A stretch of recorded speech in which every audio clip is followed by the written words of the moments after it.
This is your News Source Evening Bulletin for today, Friday, the 7th day of December in the year 2018. Here's what we're tracking tonight.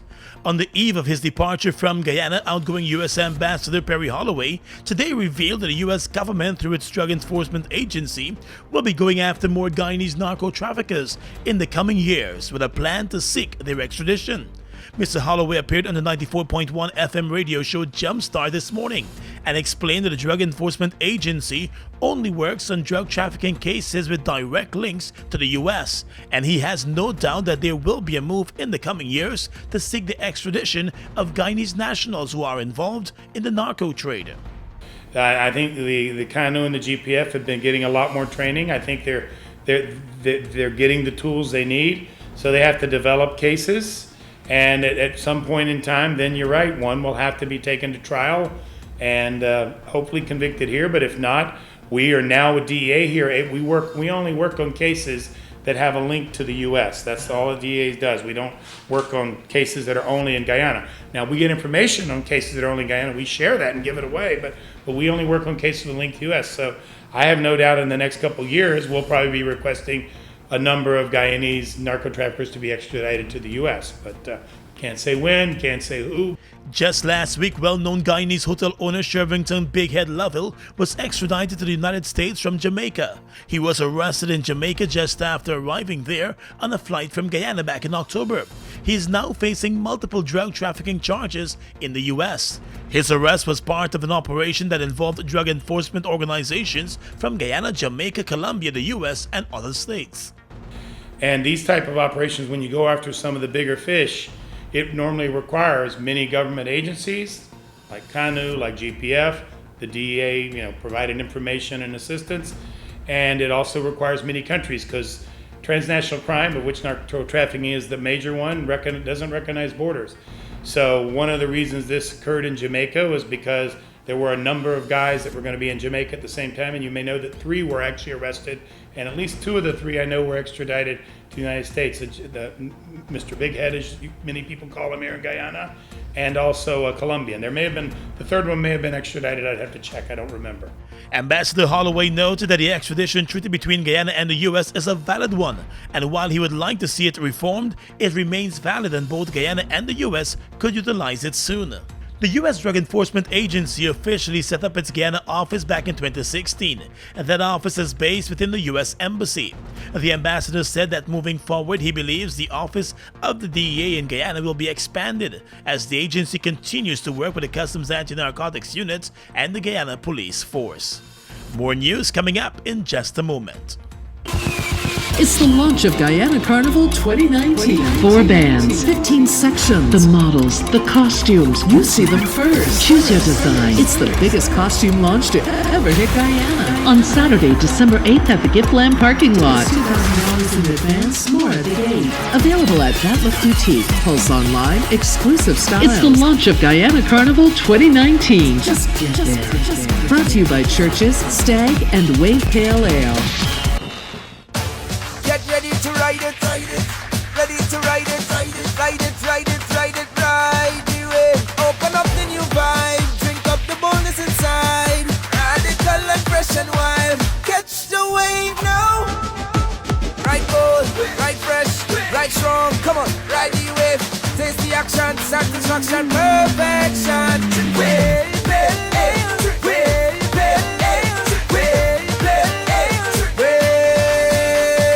Ride the new wave of excitement sweeping Guyana. Wave Pale Ale, a premium, full-bodied, strong, and refreshing alcoholic brew, crafted to perfection for a bold, young, radical you.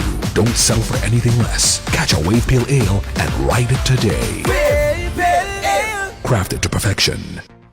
This Christmas, get a loan for your dream car with an extended repayment term. Spruce up your home with that renovation you always wanted and take advantage of low or no down payment. Get new appliances so you can cook up a storm.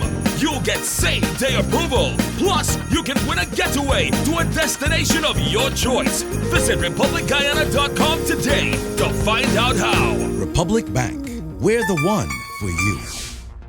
Christmas big, plus size big things big, we gone big, yeah. It's GTT Christmas. Merry plus size Christmas, Christmas big, plus size big, big things big, we gone big, yeah. It's GTT Christmas, Merry plus size Christmas, yeah. We giving you, yeah. We giving you. It's GTT Christmas, Merry plus size Christmas, yeah. We giving you, yeah. We giving you. It's GTT Christmas, Merry plus size Christmas. Ho, ho, ho! It's the GTT Plus Size Christmas. There's always more to love with GTT. Terms and conditions apply. See gtt.co.gy for details. Welcome back. Well, the government walked out on the opposition leader during his contribution to the budget debate this afternoon. But that did not stop Mr. Jagdeo from lambasting the budget as uninspiring and offering absolutely nothing that will benefit the Guyanese people. None of the themes outlined here, transforming our economy, empowering people, or building sustainable communities, that none of these would be achieved through the budget as it is currently configured. In fact, we believe, and we have demonstrated over the past 5 days, that these goals are not only not achievable, that is transforming our economy, empowering people, building sustainable communities, but the measures outlined in the budget will run counter to those objectives, to those goals. The opposition leader said the government appears to have its priorities confused, and he claimed that the current economic situation may be testimony to that. It is said that you can put lipstick on a pig. I think President Obama popularized it. But you can't change the nature of the pig. And this is what? They've done a lot of brushwork on this budget, but we have gone through its elements. And this budget here is not going to change Guyana for the better. Mr. Jagdeo spoke for well over an hour, and when he wrapped up his speech, his side of the House, the opposition PPP, walked out of the parliament as the Prime Minister rose to make his budget contribution. In the world of business right now, CARICOM's Competition Commission has pledged to monitor the developments directly related to Scotiabank's exit from Guyana and 8 other Caribbean countries. The bank's headquarters in Toronto announced late last month that it will be selling out its banking operations in the 9 Caribbean countries to Republic Holdings Limited, which owns Republic Bank.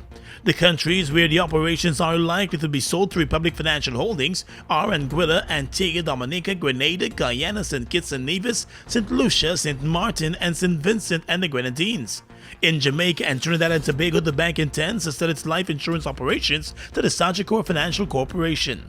Since the announcement, the governments of Guyana and Antigua and Barbuda have expressed some concerns over the sale, which they believe can create issues for the banking sectors in their countries.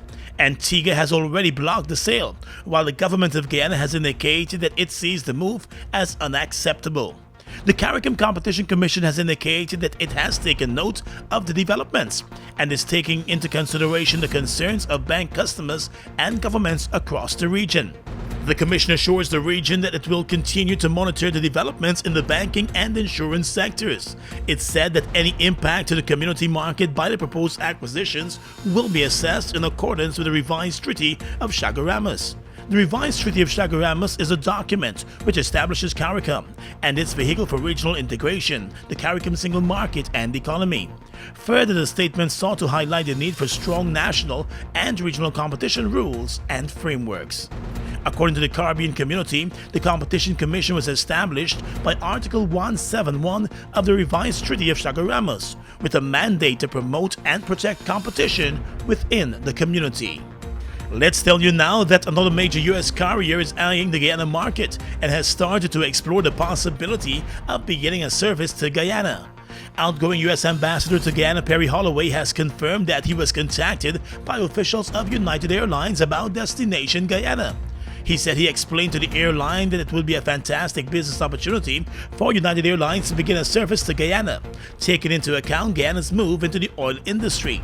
He said United has a hub in Houston, Texas, and with several major oil companies having their headquarters or at least an office there, it would be beneficial for the airline to come to Guyana. News source understands that the airline has already reached out to Guyana government officials and a meeting could take place soon as the airline tries to understand the market more and explore serving the market. United Airlines is the world's third largest airline when measured by revenue and is based in Chicago. With a fleet of more than 760 aircraft, the airline touches down in more than 300 destinations across the world. A number of US-based airlines have been indicating an interest in the Guyana market, as there appears to be increased interest globally in Guyana, with first oil expected in 2020. 3 weeks ago, American Airlines started its 4 flights per week service between Miami and Georgetown with connections to all of its international destinations. Just yesterday, Panamanian carrier Copa Airlines announced that it was increasing the frequency of its flights to Guyana. The airline will now have 5 weekly flights between Guyana and Panama with connections to all of its destinations. Well, days after ExxonMobil announced its 10th oil discovery in Guyana, which pushes the discoverable barrels of oil offshore Guyana to 5 billion, the U.S. ambassador to Guyana, Perry Holloway, has indicated that the latest oil find has shoved Guyana into the top 15 spot in the world when it comes to the size of oil reserves. As you just saw, ExxonMobil made another announcement, so now you're up to more than 5 billion barrels of confirmed reserves, which puts you in the neighborhood of number 15 in the world. Number 15 in the world, I repeat that. And I still leave Guyana thinking, though I've been the little guy with his finger in the dike since 3 years ago saying this is bigger than anyone realizes. People are beginning to wake up. People do realize it because you see things happening in the economy around town, but people still don't realize how big this is. The ambassador, who's wrapping up his tour of duty, said Guyana has been doing some of the right things in preparation for the oil sector, but will need lots of international help to get things done properly. And Guyana needs a lot of assistance. It's a small country. It has never done oil before, so at least in the short term, it needs assistance. You know, in an ideal world, the assistance will come in. It will provide the training to Guyanese so that in 5 or 10 years, you don't need the assistance. But right now, you know, Guyana needs the assistance. And by the way, since discovery in 2015 to first oil, at least the public date is being talked about as early 2020, that will be about the fastest oil that deep, that far offshore has ever been produced in the world. So this is moving very, very fast. And again, number 15th in the world in terms of reserves. That's an incredible number. Just yesterday, the IDB announced an $11.6 million loan agreement to assist the government of Guyana with its preparations for the oil and gas sector. And that's your News Source Evening Bulletin for tonight. I'm Gordon Mosley reporting. Have a good weekend.